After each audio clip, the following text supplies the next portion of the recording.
Hello and welcome to the Story Engine podcast. My name is Kyle Gray, and today on the show we have Jim Carlough. Today with Jim, we are going to talk about the 6 pillars of leadership and how to be a better, more integrist leader in the modern age, primarily for large organizations. And many large corporations right now are suffering from incredibly high attrition, losing many of their employees and losing the trust of their teams, which causes so many problems. So we're going to explore Jim's philosophy in how he minimizes attrition and maximizes trust with the teams that he leads. So without any further ado, let's hand it over to Jim Carlough. Jim Carlough, welcome to the Story Engine podcast. Thank you, Kyle. I'm so happy to be here.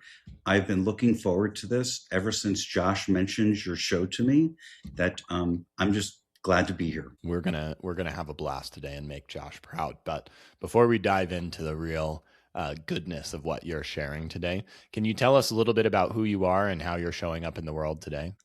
Today, I'm a chief sales officer for a healthcare technology company. I've been in healthcare my entire professional career, which started in 1983, which next month makes me Medicare eligible. I have worked predominantly on the insurance side of healthcare for about 85% of my career and about 15% on the provider side of healthcare. So I have seen it all in all of those years and have worked for many great people. I once worked with Ross Perot for almost a decade at Perot Systems and some other great places as well. So I have been blessed. I have 3 kids, a wife, been married 35 years. 3 kids are all off the payroll. They're all off the cell phone bill, and none of them live at home. Congratulations. That's a big achievement these days. It's a wild world. It's not just all on the kids, but this world is changing in many different ways. And I'm sure at the forefront of healthcare and technology, you see that in a lot of different ways. So that's no small achievement. And I love when it's a very open-ended question, and it's very fun to see how people choose to answer that. And I think it was very beautifully answered. Thank you. Yeah. So today, tell us also like a little bit about your book, which has been an exciting thing you've been featuring and kind of brings us to ahead of all of this many years of experience. Yeah. So about 25 years ago, I started mentoring people. And as I was mentoring them, I always noticed recurring themes of things that they were not comfortable with or had trouble doing. And I discovered that in that process that we really do things in a weird way when we hire people. In a lot of corporations today, succession planning doesn't exist. Leadership development doesn't exist. And typically what happens is a company will go to the most technically advanced resource in an area that they need a manager for. They pluck out that resource who was highly productive and say, we're going to make Kyle, you're going to be the manager of that team. And they give you no roadmap and they wish you well. And in about 18 months, you start to suffer burnout because people are quitting left and right. And your attrition rate is going through the roof. And today, the attrition rate in the United States in most companies is between 10 and 15%. My attrition rate is under 5%.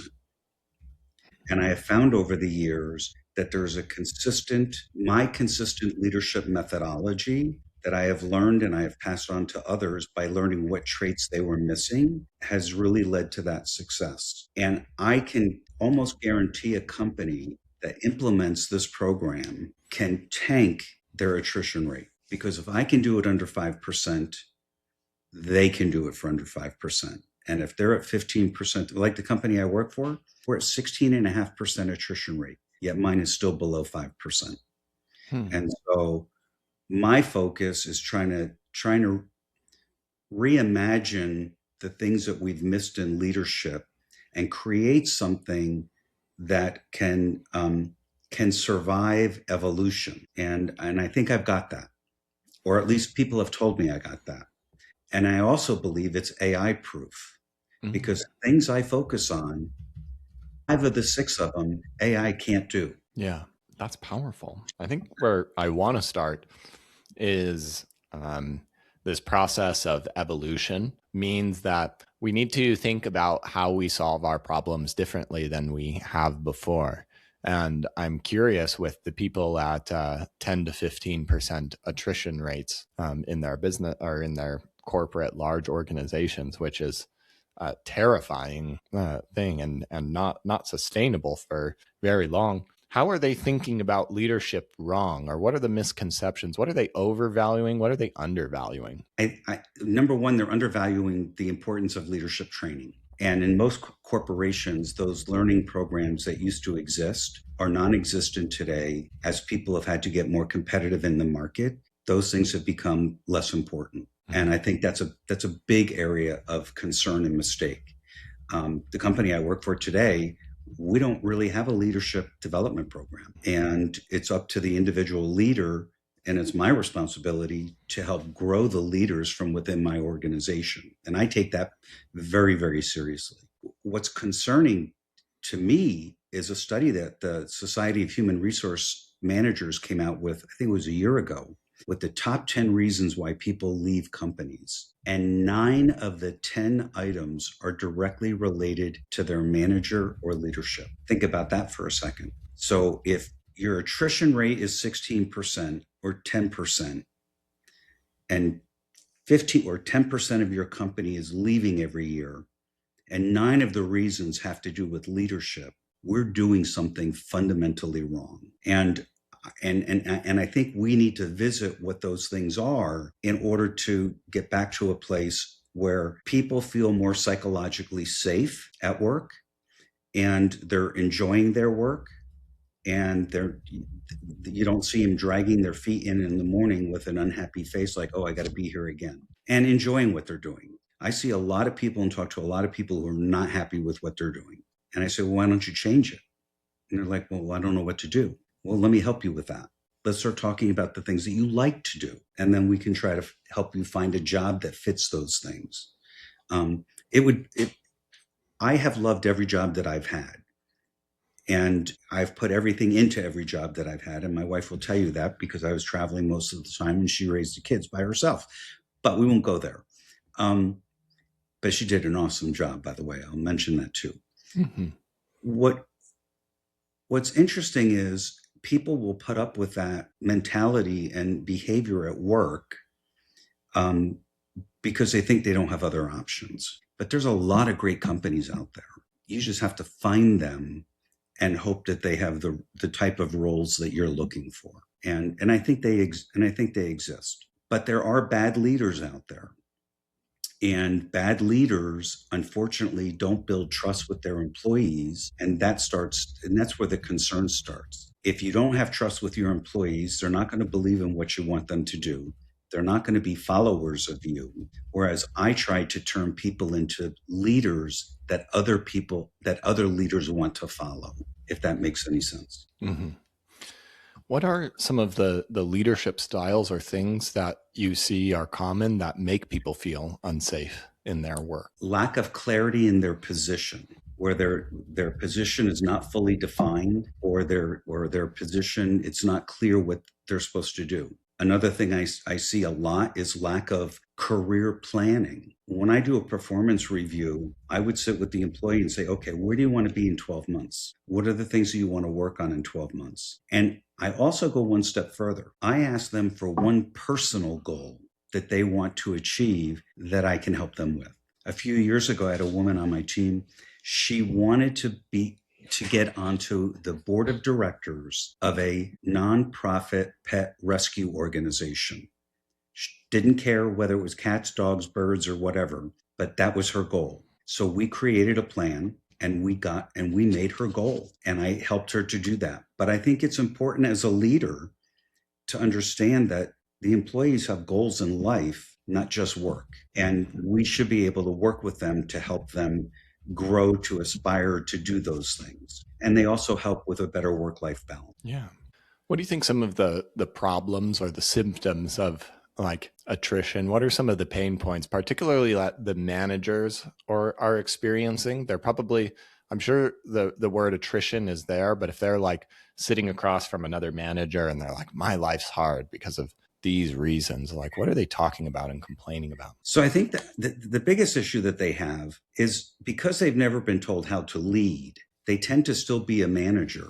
And when somebody brings them a problem, they solve it for them instead of being a leader and helping them find the answer on their own. And that's how people learn. Because if somebody walks into my office and says, Jim, I have this problem, I can't solve it. And I look at the problem, I say, oh, I can solve it. Here, it's 32 days. And they leave my office. What's going to happen the next day when they have a question, that problem?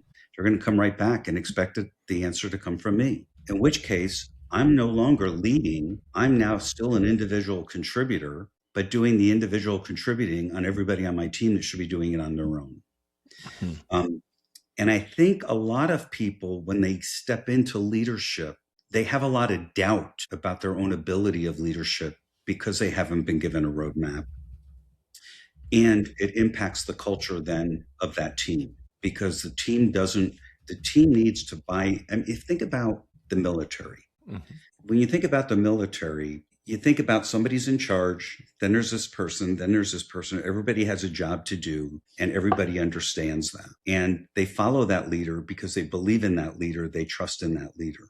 That's not happening in the corporate world. Now, I'm not suggesting that we need a militarized workforce at a company, but we need to make sure that the workforce believes in the managers. One of the best compliments I get all the time is I appreciate all the time, is when a former employee calls me and says, Jim, I'm thinking of leaving my job. Do you have a job opening for me?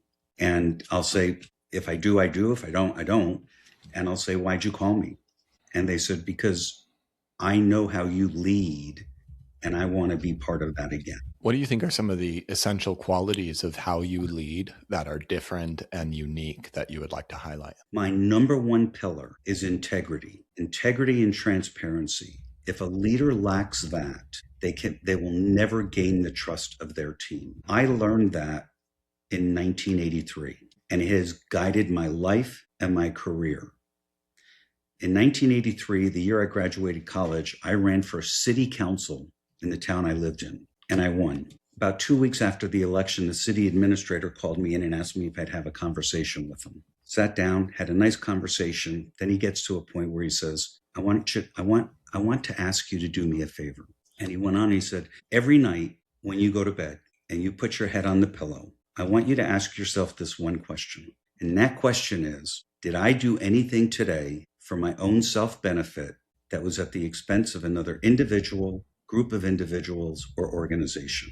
And he said, if you say yes to that question, you immediately have to do two things. One, figure out how to unwind it.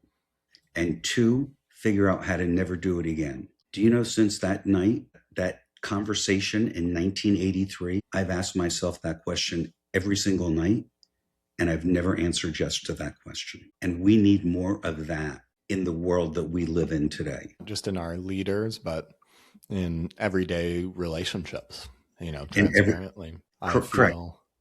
I've had some experiences recently of where in some ways, and I think this is like an interesting form of leadership, sometimes we feel we're in integrity and sometimes we feel we're doing the right thing, and it's really not. And how we take ownership of that and how we fix that, and also being able to lead by that, is really, really important. And I think that a lot of us get a small feeling inside of our stomach or somewhere else that is like, maybe this isn't the right thing. And it's hard to listen to that under the pressure of an intense work, but it's essential. It is absolutely essential. In fact, the last conference I spoke at was in early December, and it was a healthcare conference focused on Medicare and star quality ratings and things of that nature. But they asked me to talk about leadership during difficult times, because the healthcare industry has had a very difficult year last year. So I talked about the 6 pillars and how they could help everyone. And during the Q&A, a gentleman put his hand up and he stood up and he said, I have a question for you. And I said, okay. He said, I don't disagree with any of your principles about these being great ways to run an organization, but couldn't you run your family with these same principles? And I said, you can. And I have. These are not principles that are necessarily specific to work, but they they're specific to life. And it's nice to have a simple system to navigate all of these things, because life has plenty of problems and challenges inherent in itself. And Correct. so we need some simple but powerful pillars to guide us. And you find yourself sometimes in the middle of a discussion, and then you start to answer a question and you start to have that gut reaction in the middle of the question. Am I giving the right advice? Am I being selfish? Am I trying to do this because it'll benefit me? And you don't go down the wrong path. I try to explain it to people. If think of a road with the line in the center of the road, that's a bad analogy because nobody drives down the center line of the road. But to me, that's the integrity line, and you can't waver off of that line. So I probably need to develop a better analogy, or that we're going to have people driving down the middle of the road and hitting each other. But I use that all the time to symbolize the fact that there's no varying off that. Because the moment you vary off that, you lose the trust of your team. And if you lose the trust of your team or a person on your team, it is very difficult to get it back, and will ultimately lead to that person's decision as to whether they stay with that organization or not. In addition to that, two other pillars, if you don't operate with integrity and you try to show compassion or empathy to those employees, they're not going to believe it. They will not believe it. They'll think, why would I believe this when we know our leaders not being transparent and our leaders, having difficulty of their own? Which I'm sure leads to constantly having to rehire good talent, losing institutional knowledge, and just creating more and more fires to be cropped up, which if we're leading in the way of the manager, we already have plenty that we're dealing with. Correct. If you take a 500-person company with 10% attrition, they estimate, the Society of Human Resources estimates that it takes between 100 and 200% of the salary and benefit costs of the person who left to hire a new person. You've got recruiting, you've got HRF, you've got all the stuff that has to happen. If you just use that 100% number, or use the 200% number, that's $10 million a year that they're taking out of the bottom line of the company because of turnover. And if you cut it from 15% to 10% or 10% to 5%, you cut it 10% to 5%, you cut it in half. But that's instant profit gone. And I don't think companies today worry as much about that as they worry about the stock price or some other aspect of their business. And let's hear about the other end of things. When we have mastered and the key metric of attrition is down, what other things are we experiencing in our company as a leader? What is I imagine we can just kind of take the opposite of a lot of the things we've discussed here, but give us a few highlights. So culture, a lot of these things impact the culture of the organization. And, people still like to be recognized, whether that's monetarily or just recognized publicly. And a lot of leaders don't give recognition. I once worked for an individual in a company who asked me to work on a position paper. I worked on the position paper, had a cover on it with my name on it. He took the position paper, took the cover off of it, and left for a meeting to go present it. He could have done that without me seeing it, but me seeing it told me an awful lot about him. An awful lot about him. And when I confided in one of my peers and I said, "You're not going to believe what just happened," that peer said, "Happens every day here." Wow. So I'm curious, Jim, if there's been moments in your life, you've been in this world for a long time. And I'm curious if you had experienced the pain and the problems of over managing, of solving everybody's problems on your team and nobody taking ownership, doubting your own ability to lead and having to work hard to catch and control every detail of your team instead of actually being able to trust them, and losing the trust of your team, which slows down everything. It slows down your communication and your learning and your ability, and constantly having to hire and lose talent, which creates more fires and challenges. When specifically in time and space have you felt these problems? 1985. Ooh, I tell me was more. I was a sales manager, and an employee of mine was not happy with the decision that I made. And that employee came into my office and got very escalated with their voice. And I did the absolutely worst thing I could have ever done. Mhm. I raised my voice, and that was absolutely the wrong way to do it. And I took that learning and said, that's not the way to lead. Now, I'm not making excuses, Oh, yeah. but if you go back to the 70s and early 80s, leadership was still somewhat authoritarian. And so it didn't give me the right to raise my voice, Yeah. but it gave me the feeling that I was in charge, and I was going to make sure that that person knew I was in charge. And that's not me today. Yeah. What did they say? Eventually, somebody came in and said, "You two are being too loud. We think you should sit down and settle this more calmly." And in essence, the employee indicated that there was no way I could convince them that my position was right. And I said, if that's the case, why are you the only one in here complaining about what I put in place? And that person had no answer for that. So the next team meeting I had, which I scheduled for the next day, I didn't want to have it then. I asked for feedback on what I had put in place. And what I was putting in place was just a system of more accountability and visibility and transparency into what the salespeople were doing. And the only reason I can figure that this person didn't like that policy and what I was asking them to do is because they probably weren't performing the tasks they should. But I don't know that, because I didn't have any way to measure it prior to that. Can you describe what your office looked like that this conversation occurred in? It was a small square office with windows behind me, windows in front of me so everybody could see in. I guess it was kind of like a zoo cage. You just didn't have windows on the sides. Wasn't filled with very much stuff at all. My desk was as it always was. Unlike today, it was very neat and arranged.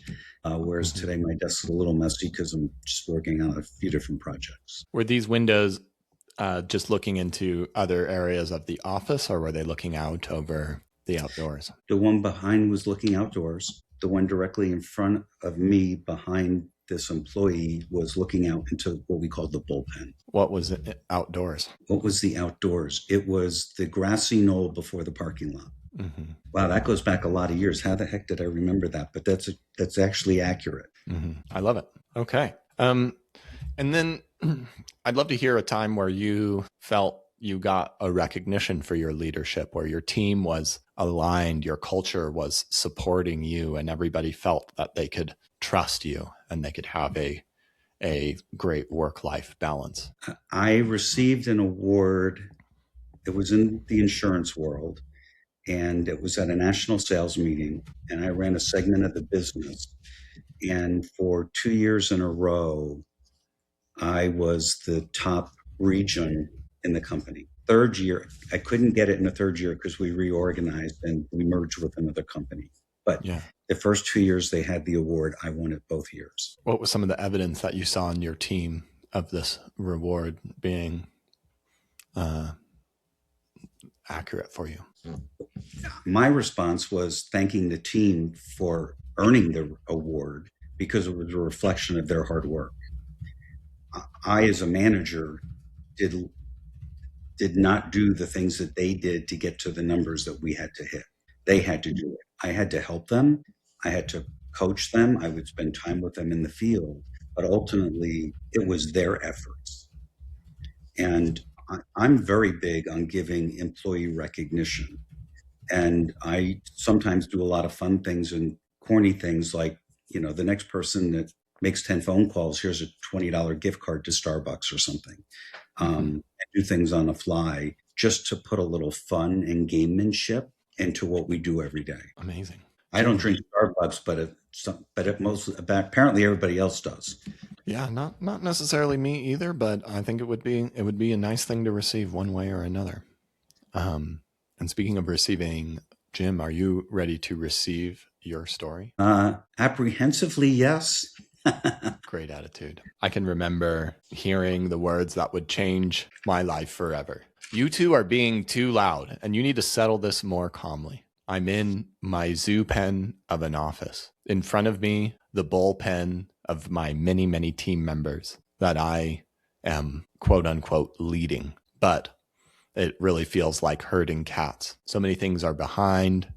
I'm trying hard to maintain control and over every single one. And nobody seems to really take the right ownership of things. Behind me, the grassy knoll and the parking lot, and a subtle wish that I could leave and be anywhere else than this tightly enclosed space. One of my team members comes in and starts raising their voice to me. And I, only knowing what I knew without any real training as a leader and doing my best as a manager, had to let them know that I was in charge here. And I started to raise my voice. And it became clear that there was no way that either of us were going to convince each other of anything, and that we were just distracting the rest of the team with our loudness and our impasse. I can remember asking for feedback and taking that learning and deciding that there has to be a better way to lead. And this was the first day and the beginning of me creating the 6 pillars of how to lead truly effectively.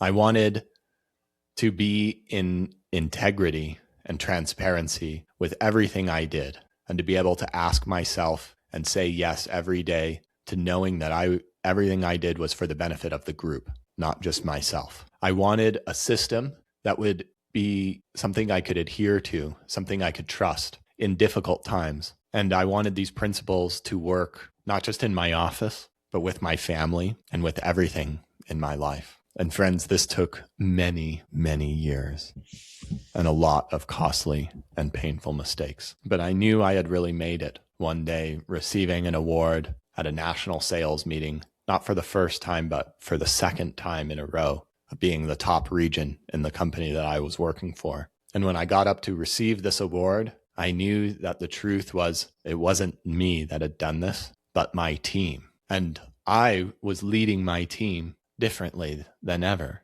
I was able to get out of the way, and instead of trying to control everything, allowing the team to do what they did best, apply their effort, and solve the problems that needed to be solved. It made my job easier, clearer, and more powerful. And I can remember celebrating together with my team what we had achieved and accomplished. For me, it was one challenging conversation that got too loud. For you, it could be constantly having to clean up and manage all of your employees. It could be constantly having to hire new talent, find new things, and develop new systems. Or it could be that quiet frustration knowing that the team doesn't quite trust what you're doing, but not being able to understand why or what else to do. And the truth is, in my many years in this space, I've seen the landscape evolve and change. And simply trying to lead or manage from control and authority and domination is a system that no longer works and is at the heart of why many organizations out there are losing team members at a rapid rate. And today I want to show you these 6 pillars of how not just to manage, but to lead, to retain your teams, to inspire and drive them forward so that we all can do our best work together. Dude, you nailed it. Thank you. You nailed that. I appreciate it. It's a fun process being able to see. I will be using that. I may shorten it a little, because I talk too much with my talk, but you nailed it. Thank you. I'm honored for somebody who has been speaking and practicing in this art and craft for many, many years. Well, and the thing is too that people don't. A lot of people don't understand. Leadership evolves because the humans evolve. The culture evolves, but the 6 pillars are always going to be there. They're always. They can withstand anything, and I don't think anything will change that. I mean, integrity is going to be just as important today as it should be 10 years from now, right? I mean, you would hope. Yeah. I try to keep thinking all the time, where did we get off the integrity train? You know, I have to tell you, do you have time? My The one class I remember most from college was a class called Contemporary Moral Values. I went to a Catholic university. I'm a graduate of Seton Hall University in New Jersey. My degree's in psychology. This was a psychology or philosophy class. There was no textbook. There was no internet. You had to bring to class either the New York Times, the Washington Post, or what was the third option we had? New York Times, Washington Post. There was another one. I can't remember the third one at the moment. I usually brought the New York Times. And if called upon, you had to take an article from the first page of that newspaper and decipher the political background of the writer, the position the writer was trying to convince you to believe in. I forgot the third thing was, but the third thing was the religious background, political background, and the position that the reporter was trying to convince you of. Now think about that. Today, we have all this stuff around, all this technology around us that can tell us in a minute, Kyle's a red shirt or a blue shirt or a green shirt, and can have all that.